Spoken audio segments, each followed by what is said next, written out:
We are here today to talk about pre-arrival matters, and that's going to include immigration. It's going to include the immigration documents, include the visa appointment process, include kind of that arrival to campus and resources that you could start looking at right now. But we did want to just take a minute to introduce the International Student and Scholar Affairs Office to you. We're going to be a part of your support system the entire time that you're at the university if you have a Notre Dame sponsored visa status. Our office is responsible for all immigration advising and reporting, all US-based immigration advising and reporting for the university. And so that is students, scholars, researchers, employees, faculty. That could be grad students, undergrads, anyone who needs a US-based visa to be at the university is going to come through our office. We have 8 people on our team, and that actually includes just 3 of us supporting our student advising work. And we have about 3,000 plus community members on campus and around the US that have graduated or that are joining us on the call, and you're on your way in. So we serve a really large community from around the world. Well, our primary work is US-based immigration advising and making sure you have the resources and information that you need to manage your status. We are also very invested in community engagement and making sure that you're able to experience the fullness of the Notre Dame experience and US culture and Midwest culture while you're here. And we also do quite a bit of advocacy. That might be here on campus for our students and scholars, or it might be with the federal government, and just making them aware of how valuable our international community is to the university, to the life of the university, and to the good research and study that we're all participating in. And then the last thing that my team helps with is with just navigating life in the US. And this is very logistical, it's very practical. So we are going to be supporting you with social security numbers. We're going to be supporting you with understanding like getting the driver's license, if that's something you intend to do. Really that the logistics of getting to the US, getting to campus will provide that information. And then other pieces of that navigating life, understanding health insurance, understanding your legal rights and responsibilities as a non-citizen in the US. We just want to help you and any dependents you might be bringing with you to navigate that as effectively as possible. It doesn't mean that we always have the answers. It doesn't mean that we always have the resources, but we can point you in the direction of what you'll need and what you'll need to do to most effectively access. So for today's agenda, we just want to talk a little bit about understanding F1 and J1 documents. Zane and I were both recently at a conference, and one of the things that particularly the CBP officer said, who you'll meet at the port of entry, was like, people just need to understand the documents that they're carrying with them and that they're trying to enter the US with. So we want to spend a few minutes talking about that. Even though you have your I-20, hopefully, or your DS 2019, maybe you're in the process of getting that visa appointment, we just want to make sure you're clear on the documents that are allowing you to enter the US and then remain here for the duration of your program. We're going to talk a little bit about the visa appointment process, and we know that's shifted quite a bit. There's certainly complications there. It's a different landscape than it was a few months ago, but we're going to give you some updates on that and help you kind of understand how to navigate that effectively. And then we're going to talk about arriving in the US and to campus specifically, because we're about 2 hours outside of Chicago, 2 hours outside of Indianapolis. Make sure that you understand how to get here to reduce the stress on your way here. And then what do you need to do from an immigration standpoint, from just a getting settled standpoint to start well at the beginning of your program at Notre Dame. So we're really excited to be here with you guys, talk through these things. Please, again, put your questions in the Q&A. If you aren't able to put in the Q&A, you can put them in a direct message. But the Q&A is the best resource, and we'll work to answer those throughout the program today. All right, so we are going to start off with just kind of a bird's eye view of this whole process. Of course, we know at this point, probably all of you have at least started this process, but just to give you an idea of where it's headed. So if you have already started the process, which hopefully, as we mentioned, most of you have, of requesting and are receiving your I-20 or DS 2019 from the ISSA office, that's the first step of this whole process. So if you've already received that document, hopefully you read the entire email that we sent you along with that document. If you did not read that whole email, please go back, just reference it, make sure that you've reviewed all of your steps. The following step was to pay that SEVIS I-901 fee. That fee is associated with your CVIS ID number. So if we have any students here who perhaps are already in the US and perhaps transferred their CVIS ID, then that particular part was not relevant to you. But if you are a new student to the US and you just received a brand new I-20, then you should have also paid the CVIS I-901 fee. Following the payment of that fee, hopefully at this point, all of you have submitted that DS-160, which is the formal government application for a US visa, which will also then allow you to schedule the visa appointment. Again, we understand that there have been some obstacles in that process as of recently. We'll cover a little bit more a little bit later in the presentation, but in a nutshell, after you've gotten that I-20 or DS-2019, you apply for the US visa, for the F1 or the J1 visa.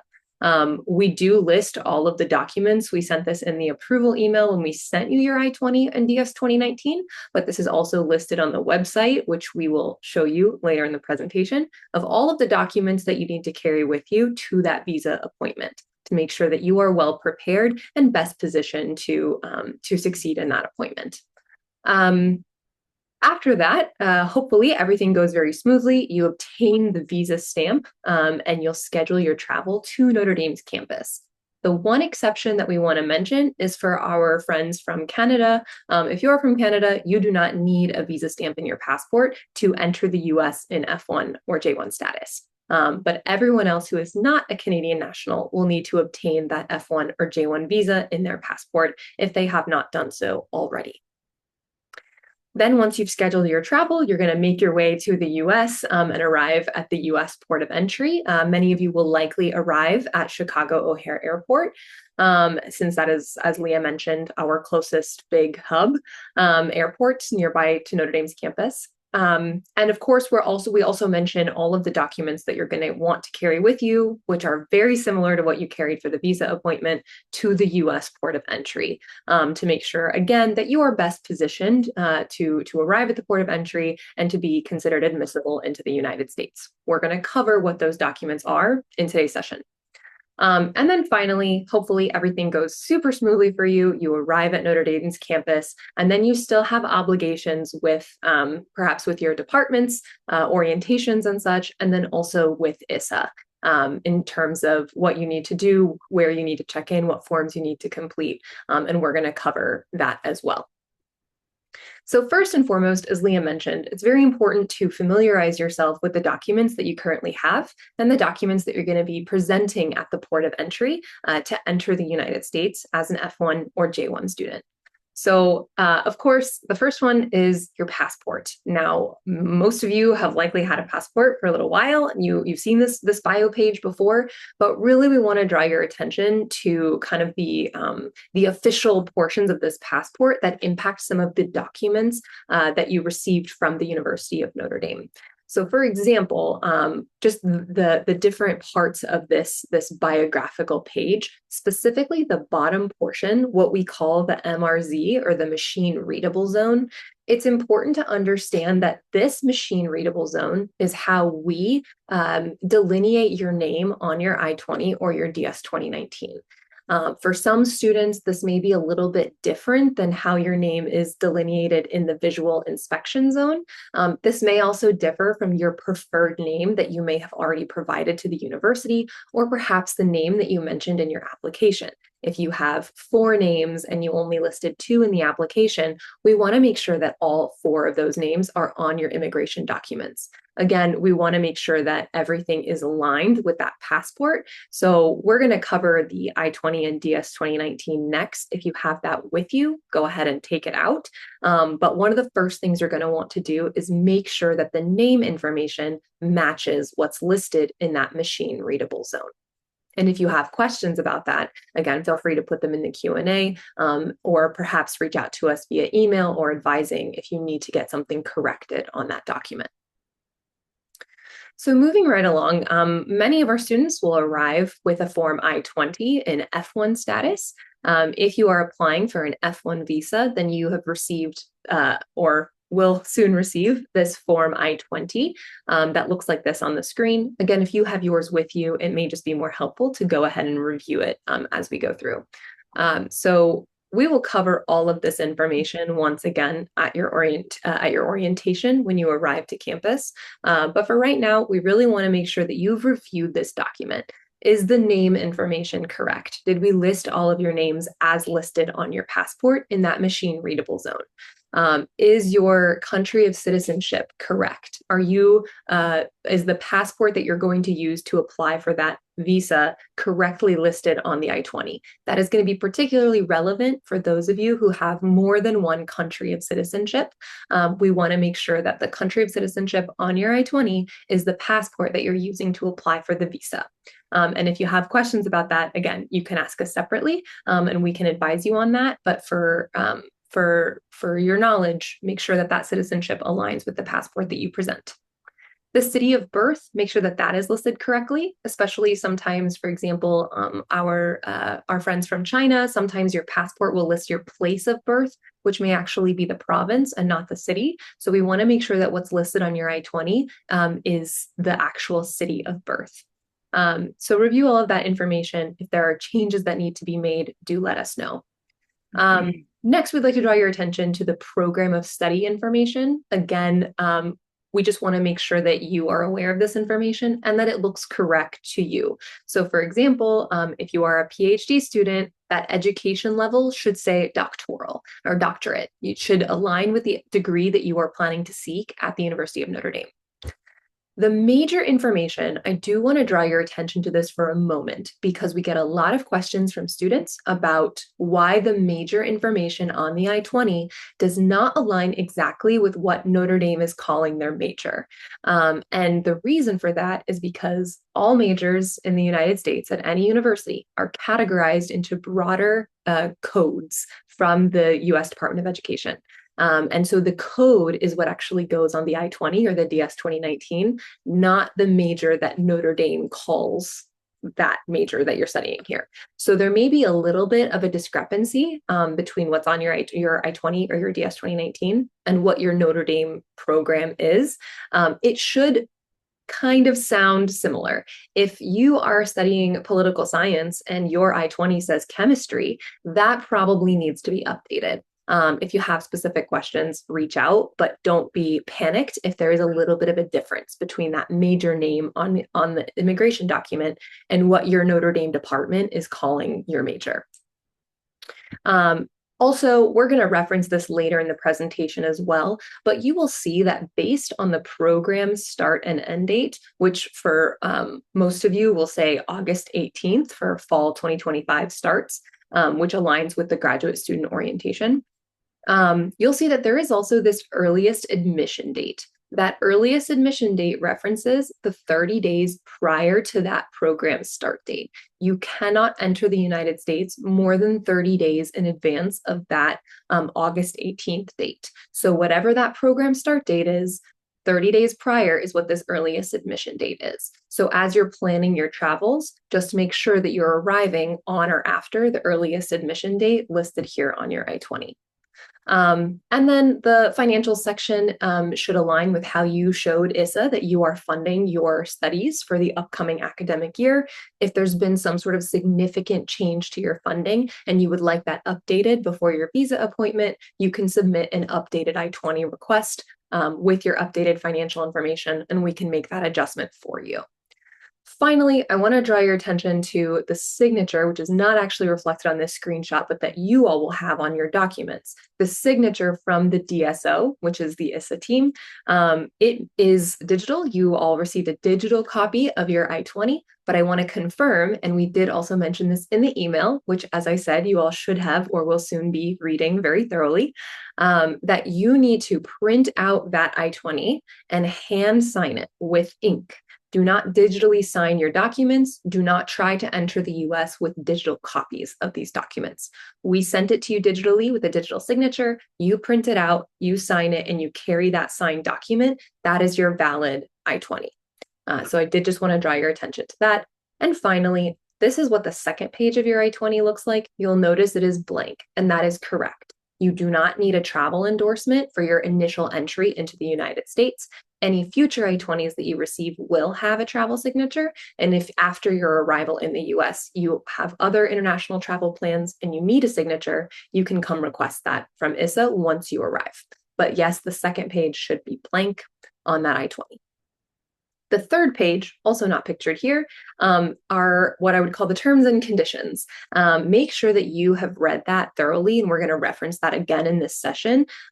It doesn't have any signatures on it. There is no personalized information. It is the same for everyone, but you are accountable for all of that information for maintaining your F1 status, all of what is listed on page 3 of the I-20. So sometimes students come in and they just have pages 1 and 2 and they completely forget about page 3, but it is important and you are responsible for knowing that information. So highly encourage you to take 10 minutes of your time and review that information.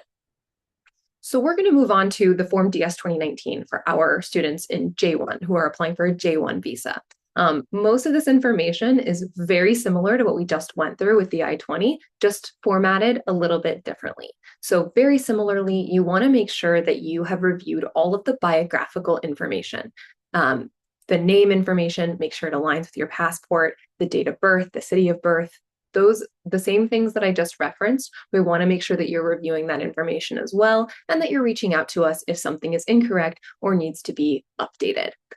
You should also see that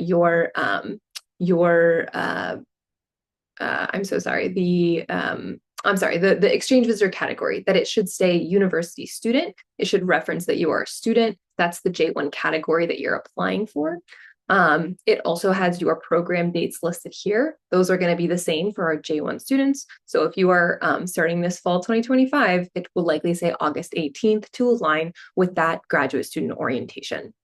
The same thing that I mentioned with regards to the major code information is still relevant. So it's the code that goes on the DS 2019, not the major name that perhaps your department calls the major. So if you have specific questions, if you think that it's entirely incorrect, don't hesitate to reach out and we're happy to confirm. And then, of course, the financial information is going to be here in that section 5 of the DS 2019. For those of you in J1 status, you are likely fully funded by the university. And so that is what is indicated here. And then you should also have a signature from the ARO, the alternate responsible officer. I should mention that the DSOs and the AROs are the same people, and that those people are the ISSA team. So we are the ones that are signing your documents. You should also, which we referenced in the email that we sent to you, print out that DS 2019 and hand sign the bottom of page 1. And very similarly to what I referenced with our F1 friends, that travel validation will also be empty for right now. You do not need it for your initial arrival into the United States. If you plan to travel after that outside of the US, you will need to come see us and get a travel signature. But again, make sure that you have hard copies of those I-20s and DS 2019s that you have signed with a physical pen. So just a note about gathering those documents. So as we mentioned, make sure that you've reviewed your documents. It is your responsibility to make sure that that information is correct and contact ISSA if something needs to be updated. We have provided this QR code here, which links you to our webpage for applying for the US visa, which covers the documents that you'll need to bring to prepare for that appointment. As we mentioned, make sure that you've printed out and hand signed those documents.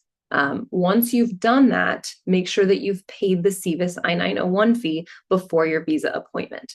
One of the things that we do tell students is that we would recommend waiting to make that SEVIS payment until you have an appointment booked. The reason that we say that is because that SEVIS fee is typically valid for 1 year at a time. And so we want to make sure that you are going to be able to attend that appointment within the period of that SEVIS fee being valid. But do make sure that you've paid that fee. That will be very important for you to do prior to attending your visa appointment. So as I referenced, gathering your documents for the visa appointment, Leah just put that link in the chat as well in case you're not able to access the QR code. Make sure that you read that information thoroughly and reach out to us if you have any questions. So I'm going to turn it back over to Leah to talk to us a little bit more about the visa application process.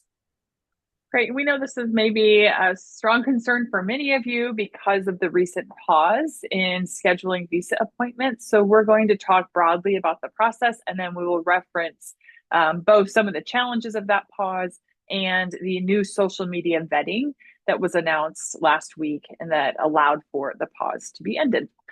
So applying for the visa wait times, there is a website that can give somewhat of a framework for how long visa wait times are for you at the consulate where you're going to apply.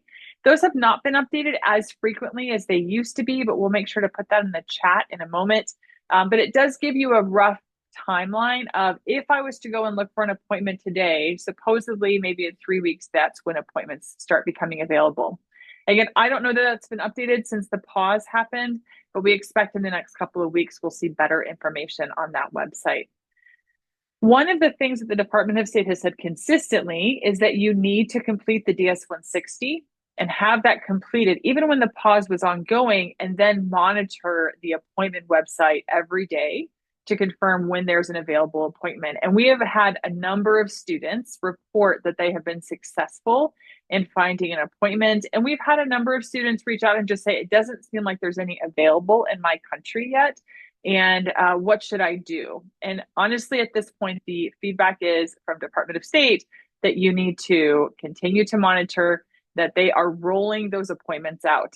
I will say the announcement that came out last Thursday or Friday was that they expected all of the consulates to resume appointment scheduling within 5 business days, which would actually be tomorrow, and it might even be Friday. So if you have not seen those appointments available yet, it's possible that they haven't opened them yet in your country. I am pretty sure that Bangladesh was one country where we were not seeing those appointments, in Nepal, and I'm sure there's others. But there has not been an indication that there won't be any appointments. It's just that that rollout may be a little bit slower in some countries.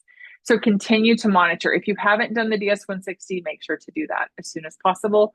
The other thing about continuing to monitor, even if you find a date that's in the future, or maybe it's even after the start of classes, is that it is important to schedule the first available date that you can find, because you are only eligible to apply for an expedited appointment if you have an appointment currently scheduled. So a number of students have reached out and said they only have appointments on August 22nd or September 15th. And we have said, go ahead, schedule that appointment, confirm that appointment, and then keep monitoring at this point, because an earlier appointment might become available and you could update your appointment time. If no earlier appointments become available, then it's just important to understand that you cannot submit an expedite request until you have an appointment already scheduled. And so in the past, students have scheduled an appointment for maybe December, we'll say of 2025, and then they're able to reach out to the consulate and say, actually, my program starts in August. Could I please get an updated appointment? That window where you can ask for an expedited appointment varies by the consulate, and your consulate website should have that listed. Sometimes some consulates, they only allow you to ask for an expedited appointment 2 weeks before your program start date. Others have a 30-day window, and others have a 60-day window. So it does vary by the consulate. We are not monitoring that at ISSA. You will need to work with the consulate to monitor and see when that is. And it is important to check on that, because in some cases, you can only submit a request for an expedited appointment once. The other thing to consider, the processing times, and we're going to talk about this a little bit on the next slide, with administrative processing, is basically it means that that consular officer was not able to make a determination immediately in the moment when they were with you. And so they may give you a notification that says they've refused your application for further review. And that doesn't mean that you've been denied the visa. It means that it's shifted into administrative processing. And that could take 1 extra day. It could take 60 extra days. It could take even longer. Usually we're seeing that resolved within 2 weeks. So if you get a refusal notice and it moves to administrative processing. I'm going to have a caveat to that comment on the next slide, but just so you know, in general, if you're moved to administrative processing, it just means that they need more time to review your application. Maybe they're going to send your application to other offices within the US government for further review. Maybe your name just is similar to a name that's on a flag list. Maybe there's just something questionable in some of your answers that they want to confirm some of the details that you provided. Or in many cases, and I would say for many of our engineering students coming from China and from India, they're asking for more information about your professor, about your area of study. And so they're going to give you a piece of paper that says, we need these documents and we need this information before we can proceed with your application. And you can reach out to us at that point if you get that kind of request, and we'll help you navigate the request with your department. So that's with the processing times. Very difficult right now to guarantee. Typically, that website would be a helpful resource, but right now, continue to monitor for available appointments, and we will continue to monitor that with you and provide more details if it comes. One of the things I'll mention about the fees, and Zaina already talked about the I-901 CVIS fee and just waiting to pay that until you have an appointment scheduled because of how long it's valid for. That I-901 CVIS fee is in addition to your non-immigrant visa fee. So you're paying two fees. And that is, for some of you, going to be in addition to a reciprocity fee. So students from Ireland in particular have to pay an additional $150 to $1,100 for the visa, depending on how long it is, based on visa reciprocity agreements between Ireland and the US. And there are a handful of countries that have similar reciprocity fees. So you have to pay that non-immigrant visa fee. You're going to pay that I-901 CVIS fee. And then in some cases, not many, you're going to also pay an additional reciprocity fee. Important note here as well is just that when you're going with all of your documents, make sure that you bring the correct photo. It should be one that's taken within the last 6 months, and you should not have used it for any other official documentation. And just one, sorry, Leah, just one other note about the reciprocity fee is just that the duration of the visa is based on reciprocity between your home country government and the US government. And so a lot of times we get questions from students asking about why they received a visa with dates that don't match their I-20 or DS 2019. And that's because it's not based on your program dates, it's based on reciprocity agreements. And so a lot of times for our Irish students, as Leah mentioned, you will have an option of getting a 1-year or a 5-year visa, and that will impact the reciprocity fee that you pay. Not all foreign nationals have that option, but that is an example of how that may shift. Yeah, thank you, Zaina. So we just want to reference the social media vetting that was announced last week and some additional information that we got this week. The most important thing about the social media vetting was, I should say, two most important things. One is that any of your social media has to be made public. And our understanding is that that is at the point of the appointment. But in some cases, they may already begin reviewing social media before you show up for the appointment. And so it might be helpful to just open it once you've submitted the DS-160. But definitely when you go to the visa appointment, your social media should be set to public. And that is so that the officer can do the review of your social media as a part of their vetting process.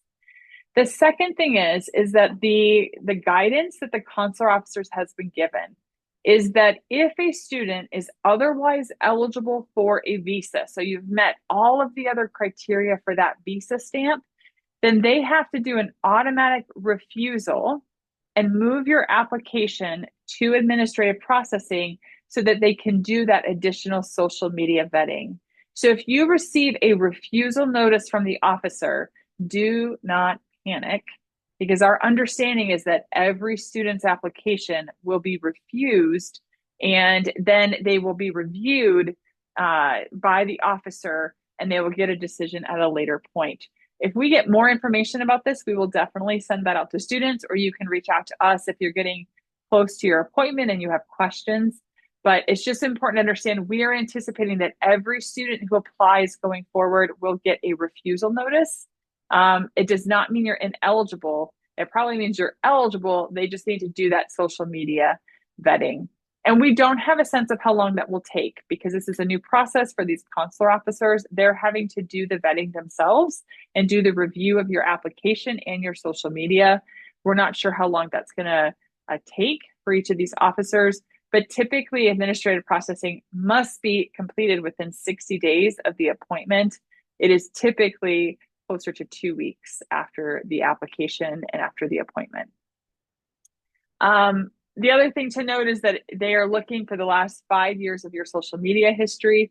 And so just be sure you're already providing all of those handles on the DS-160. I would recommend that you print off a PDF of the DS-160 or take screenshots just so you remember what you submitted. There isn't always a way to go back and access that form after you've hit submit. And so we want to make sure that you remember what you submitted because that's what the officer is going to be looking at when they're reviewing it.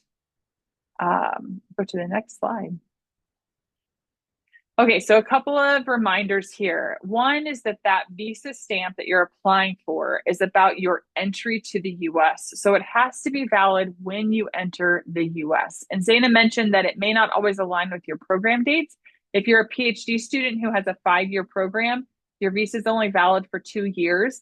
You can stay in the US for your entire program. You will only need to apply for a new visa stamp if you exit the US after the visa is expired and you need to re-enter. So that visa stamp needs to be valid when you are trying to enter the US. The expiration date means that it is good for entry through the expiration date listed on the visa stamp. And that will vary widely, again, based on those reciprocity agreements between the US and your home country. That visa fee is going to have to be paid before you can do the appointment. That CVSI 901 fee you should definitely do once you have the appointment scheduled. And it's important to understand that the visa stamp is issued by the Department of State. So that larger authority, the Department of State manages the consulates and the embassies and the entire visa process. But it will be reviewed by the CBP officer who's connected to Department of Homeland Security.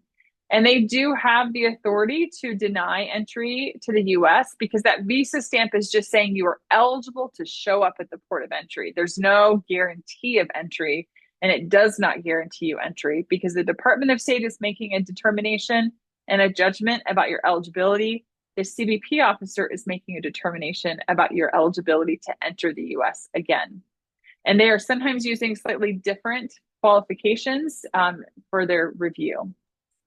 The I-20 and the DS-2019 are really important for your legal presence in the US, and you are legally present in the US if you entered an F or J status and you are within your program dates or with any work authorization dates that you've been given. And SCVP is a part of Department of Homeland Security, and they're the ones who are monitoring the I-20 DS-2019. And they're the ones that we are working with and reporting to so that you can access the benefits of your F status, like OPT, CPT, STEM OPT. This entry and presence together, this visa stamp with the I-20, that's what's helping determine your F1 or J1 status. And Zaina mentioned that really it's essential that you read page 3 of the I-20 or page 2 of the DS-2019 because you are fully responsible for understanding your responsibilities as an F1 or J1 student. And even if no one ever tells you what the responsibility is, the US government counts you personally responsible for knowing it and for following those rules. And so our role is to educate you, to provide that information, but it is a lot of information. And it's just important for you to know that you are fully responsible for that information.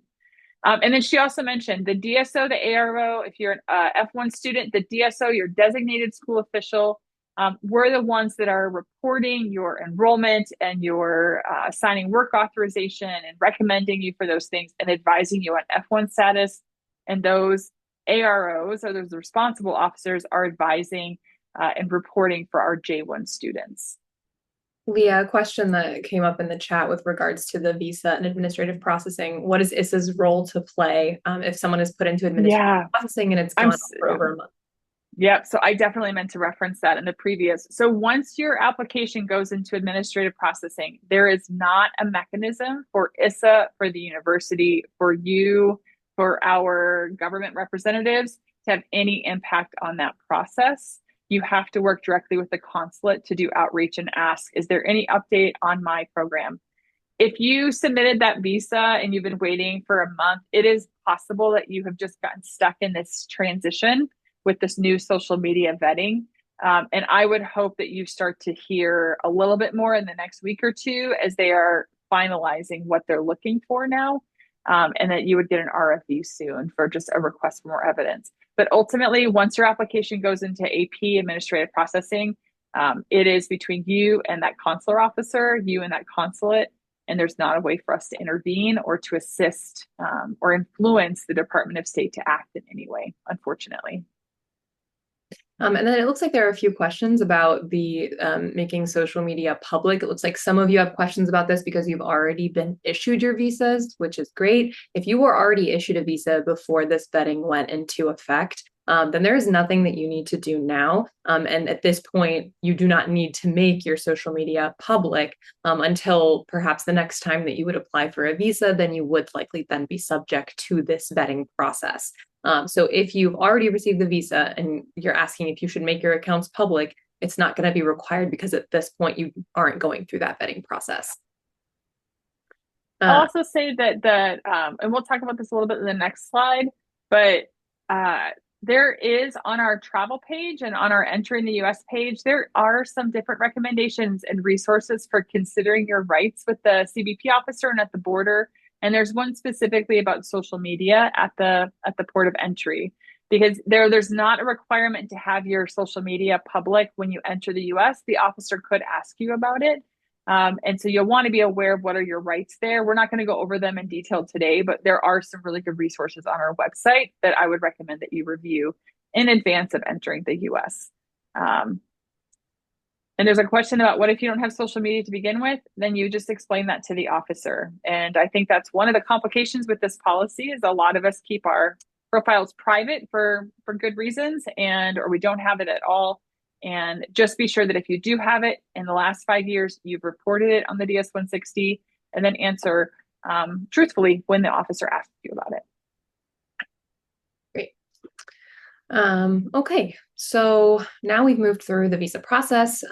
Again, we hope that that goes as smoothly as possible and we reach this next step of actually arriving in the United States. So I mentioned that we would show this information. What documents do you need to carry with you as you are traveling into the United States? This is actually a screenshot of our website, so do not feel like you have to memorize this information. It exists on the webpage at all times, so you have access to it. But we list out the documents that you should have with you as you arrive at the port of entry, along with some recommendations for what you should review in terms of the process of admission to the US, what sorts of items are prohibited from entering the United States, what are your rights at the border as a non-citizen before you have been admitted to the United States, and then information, as Leah referenced, about CBP's authority to search your electronic devices. So of course, make sure that you have your valid passport. And one thing that I actually did not mention when we covered the passport, but that is very important, is that your passport should be valid at least 6 months into the future at any given time. And that is not ISSA's policy. That is actually, it's the airline who will assess your documents before they even let you board the plane. So do check that those expiration dates, even of that passport. I know sometimes passports are issued for like 10 years at a time, so it's not easy to remember exactly what that expiration date is, but it must be valid at least 6 months into the future from the time that you plan to enter the United States. If that's not the case for you, make sure that you take procedures to renew that passport before traveling to the US. Make sure that you have your immigration documents that Notre Dame issued to you. So your Form I-20 if you're an F1 student, or DS-2019 if you're a J1 student. Your Notre Dame admission letter to your program. Sometimes your admission letter, particularly for our PhD students, will also be your evidence of financial resources. If you have a scholarship from Notre Dame, that may also be indicated on that admission letter. If you had other financial resources that you are using to pay for your program, carry documentation of that with you. Again, what you submitted for the purposes of the I-20 or the DS-2019 would be sufficient, and that's how it's denoted on your immigration documents. So what exactly do you need to know about arriving in the US? So in terms of your entry, we mentioned this before, but you can arrive up to 30 days before that program start date. And again, if you have any plans to arrive earlier than that, you will not be able to do so in F1 or J1 status. The earliest you can arrive is up to 30 days prior to the program start date. For most of you, your program start date is August 18th, and you'll see your earliest admission date listed on that document. Make sure that, and don't arrive any later than the 6th day of class. So likely your departments have informed you that you need to be on campus by a certain date. And of course, you should all plan to be here by the orientation. It's a very important part of welcoming you to campus, but also setting you up for success in your program. But you will also need to, if for whatever reason you're not going to be able to arrive by that date, you'll need to make sure that both ISSA and your department, your advisor, are looped in on that conversation so that we all know, we can all advise you of next steps. There is a very hard deadline of that 6th day of class for the university. If you do not arrive by that 6th day of class, you will not be able to participate in the fall 2025 semester. And Zaina, I'll just add that each department is actually somewhat distinct. So some departments may have an earlier requirement. And so some departments may say if you're not here by orientation, then you cannot participate and you'll have to defer your admission. Some might say you have to be here by the start of class, and some might say as long as you're here by the 6th day. But that's why it's going to be case by case. We're going to work with students directly. We know things are very complicated because of the lack of appointments for the last month, but ultimately there's some other regulatory reasons why those dates have to be honored. And we will work with each student individually and their department, but that may vary. It's just there's absolutely no option for that 6th day, regardless of a department communicating differently. Great, thank you. As I mentioned, make sure that you have all of your documents with you. That information lives on our website and also in our emails to you. Make sure that you text someone after you've landed and then once you get through the port of entry, only because, of course, you probably have loved ones that want to know that you arrived safely, but also just because, we want to make sure that somebody knows that you've gotten through the port of entry and that you're not stuck at the airport. Make sure that you have also Notre Dame, the police department. Leah will include that in the chat. The police department's number just to keep on your phone. If you do have any issues, of course, we hope that you don't. But if you do and you need to contact somebody from Notre Dame, that would be the first point of contact is the Notre Dame Police Department, who would put you into communication with someone from ISSA if there's anything that we can do to assist in that process. Again, we just want someone to know that you've arrived and that you've made it through that port of entry successfully. The CBP officer at the port of entry is the one who authorizes you to enter the United States. It's their responsibility to determine your admissibility to enter the US. And so that decision is completely up to them. So that's important to understand that officer is the one who authorizes you to enter. And then, as we mentioned, and what is linked on the web page that I shared previously, is a link to your rights at the border. What are your rights before you formally enter the United States or are formally admitted to the United States? Because they will be different at the border before you've entered, and then once you've been legally authorized to enter the US in F1 or J1 status. So definitely take a moment to review that information. Moving on to the immigration things to consider upon your arrival. So once you've entered the United States, one of the first things you should do is check your I-94 record. So what exactly is the I-94 record? Because that wasn't in the documents that we covered. For those of you that are coming into the US for the first time in F1 or J1 status, your I-94 record, you may not have one right now. You don't have an I-94 record. And the reason for that is because the I-94 is a record of your most recent entry into the United States.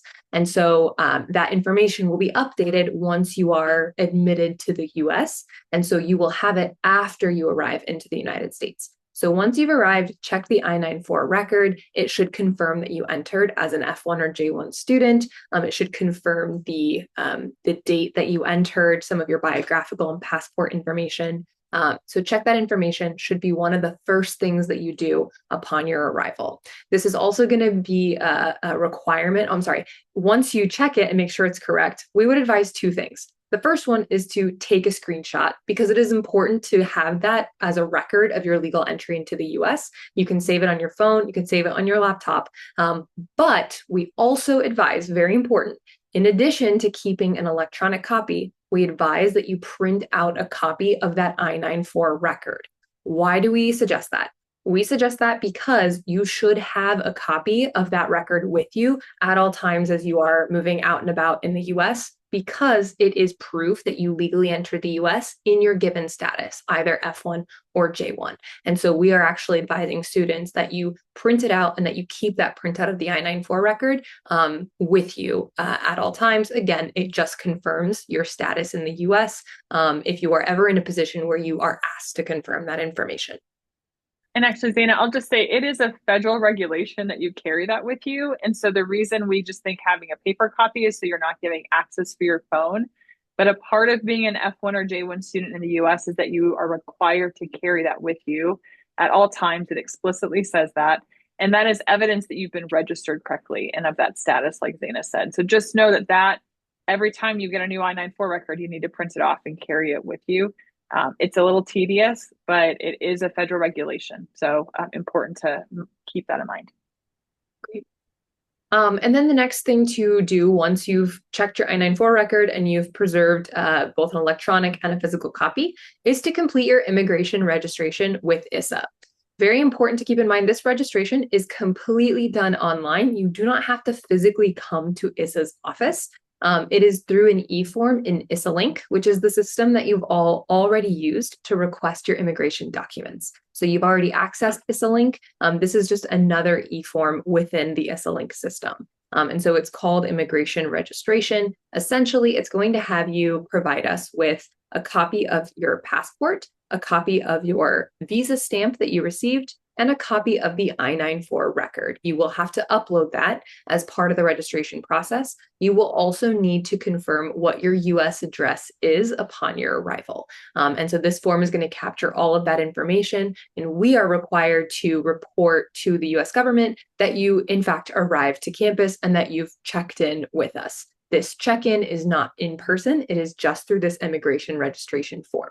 So this should be one of the next first things that you do upon arrival in the US. And then finally, attending your orientation. So you'll receive several emails, both from ISSA, but also from the graduate school about information about the orientation and what that schedule looks like. It's actually already posted on their website, but you should 100% plan to attend that registration. We will cover a lot more in-depth information about how to maintain your status, life in the US, logistical things that will be very relevant to you as someone new to your program, new to the United States, navigating kind of some of these US systems that you may not be familiar with. And then Dana, go ahead. I'm just going to say before we transition to the arrival end date, there's been a number of questions in the chat about can you arrive in the US and then go someplace else besides Notre Dame before you come to Notre Dame? And you can. There's not any restrictions on that. There's not anything special about the domestic travel at that point. You do want to make sure you have the I-94 record, that you're going to carry your I-20, you're going to carry your passport, even though those aren't generally required for domestic travel. If you haven't completed that immigration registration yet, then that's just documentation of your status and being in the US. But yes, you can enter into New York City, stay in New York City for a few days, and then come to South Bend. You can go to Wisconsin. You can go really anywhere in the US after arriving. And you can complete that immigration registration upon arriving in the US or when you get to the Notre Dame area. It just has to be done within your program start date. So pretty close to that. So yes, of course you can enter, travel someplace, and then get to campus. And it's people often do that. So there's not, it's not unusual to do that. Great. And then your arrival at Notre Dame. So some things to keep in mind, some logistical things. First of all, is to have cash upon arrival. Make sure that if you have to grab a bite to eat, you have a way to pay for that. You may not have a debit card or credit card that is functional in the US at that point. So just a reminder to have some US dollars or some cash that you can exchange for US dollars. Typically at the airport, you'd be able to do that. Plan your transportation. So we are going to actually cover that in a little bit more detail in just a moment. But as Leah mentioned, most of you will likely arrive at a big city very close to South Bend, but that will still require you to take an additional step from that city to actually get to Notre Dame's campus. And we created kind of a chart that is also posted on our website for some of those options available to you, in which we kind of rate them in terms of convenience, efficiency, cost, all of that good stuff. Just so make sure that you have a plan of transportation for getting you actually from that airport to Notre Dame's campus. Some of you may choose to fly directly into South Bend Airport. That's likely the most convenient option, but there are a few more. I'm just going to share the next slide since we're talking about it. So this is the chart that I referenced, some options for getting from Chicago O'Hare to South Bend. Of course, flying directly into South Bend's airport is going to be the most time efficient. It's going to be the most convenient for you, especially if you're traveling with large luggage pieces. But of course, in terms of cost, it is going to be a little bit higher to take a flight.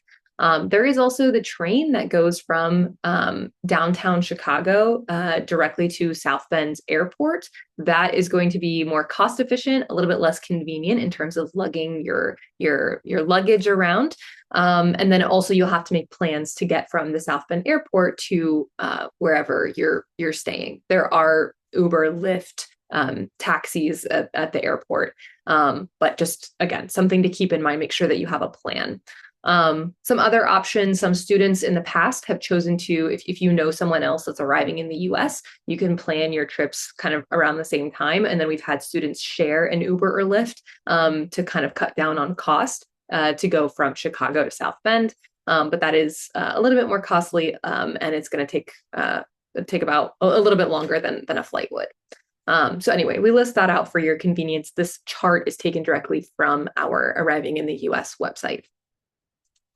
And then just one final thing about your arrival at Notre Dame or to wherever you're staying is with regard to housing. This is going to be particularly relevant for those of you who are arriving in South Bend perhaps later at night or like after business hours. If you're staying in an apartment, you'll have to collect your key from the leasing office in order to access your apartment. And so you should coordinate that with your leasing office. Make sure that there is a time that you're going to be able to pick up that key. If you're not going to be able to pick up the key until the next day, then make sure that you have a hotel reservation or something for that first night in South Bend before you're able to pick up that key. So again, all part of that planning process, just things to keep in mind as you're making a plan for your arrival. So resources for Life in the US. So we've provided this QR code, which will take you to our Life in the US webpage. These are not necessarily immigration related, but all sorts of logistical information that will be very helpful for you as you're navigating some of these new processes. What does the process look like to get a social security number? I'm planning to get a car and drive while I'm in the US. What does that process look like? I will need to open a bank account, set up a phone. What does that look like? What does healthcare look like in the United States? A lot of these are great questions, and of course very important as you're starting to navigate this new experience. And we include a lot of information, helpful resources, links to relevant web pages, every step-by-step instructions for some of these, all the documents you would need. All of this is in each of these respective pages. And so this will be a very helpful resource for you. If you want to get a head start, you can go ahead and start reviewing these. But again, most of them will not be relevant until you've actually arrived in the United States. And then finally, we list info sessions. ISSA also does some programming specifically with our international community in mind. And so definitely keep a lookout in the emails that you receive from ISSA for information about what sessions we're hosting that are likely created with you in mind. And so those will also be another resource to you to kind of help with that adjustment to life at Notre Dame and just in the US in general. So now that we've kind of covered that process, what's next? What do you need to be thinking about? So we've said this a few times, but this summer, as you're preparing for your arrival, review page 3 of your I-20 or page 2 of that DS 2019. These are the terms and conditions of your status. It is important for you to understand. We will cover a lot of it at your orientation upon your arrival. What does actually maintaining your status mean? What does it look like? What are the obligations that you have? But it would be very, very astute of you to review that information now. The next one, very difficult, but very important. We know that you're receiving many, many emails at this point from all manner of offices at the university. It is very important that you read all of those emails. They contain very important information, and it's likely timely information. You're not going to receive emails about things that aren't relevant to you right now. So definitely make sure you're reading those emails. ISSA, we are not trying to spam you with emails. If we're sending you information, it's because there's something that you likely need to know at this point in time. And so please make sure that you're reviewing those emails carefully. And if you have questions, don't hesitate to reach out. Even if it's not immigration related, we at ISSA often just serve as a general point of contact for our international students. So if we aren't the ones who can answer your question, we likely know who can answer that question, and we can point you in the right direction and get you looped in with the right people. And then finally, just generally thinking about expectations for your arrival, making plans about, who's going to pick up the key, how are you getting to campus, all of these little details. Do be thinking about it and how you're going to navigate things like culture shock when you're very stressed, you've just arrived after a long trip. How are you going to navigate some of these things? And of course, as I just mentioned, be sure to ask questions. If questions come up, don't hesitate to reach out. There's always somebody available that can answer your question, somebody on campus who can point you in the right direction. So don't hesitate to reach out. And then finally, we mentioned that one of the first things you're going to do upon your arrival is attend your orientation. We're going to cover things like maintaining status, the ins and outs of things that you'll need to pay attention to as an international student at Notre Dame throughout the duration of your program and even after. Things like applying for a social security number, especially for our PhD students who are receiving a stipend. This is going to be something, these processes right now, they're just very hypothetical, but as soon as you arrive, they're going to become incredibly practical. There's going to be timelines. You're really going to kind of have to get all of your ducks in a row very quickly. And we're here to kind of help facilitate that process and walk you through it. What do you need to know about filing taxes in the United States? That's information that we're going to share with you at the orientation. We mentioned things like healthcare in the US, health insurance questions, all of that going to be covered at the orientation. Cultural adjustment, adjusting to the US academic system, all of these sort of these very relevant and logistical things that may be helpful for you to know, even though they're not directly tied to your immigration. This is all going to be incorporated into that presentation. But if questions are coming up now, don't hesitate to reach out. That concludes the formal presentation that we have for you today. We hope that it was helpful. I know that we've had several questions coming in through the Q&A and the chat. So we'll be reviewing those and responding to them.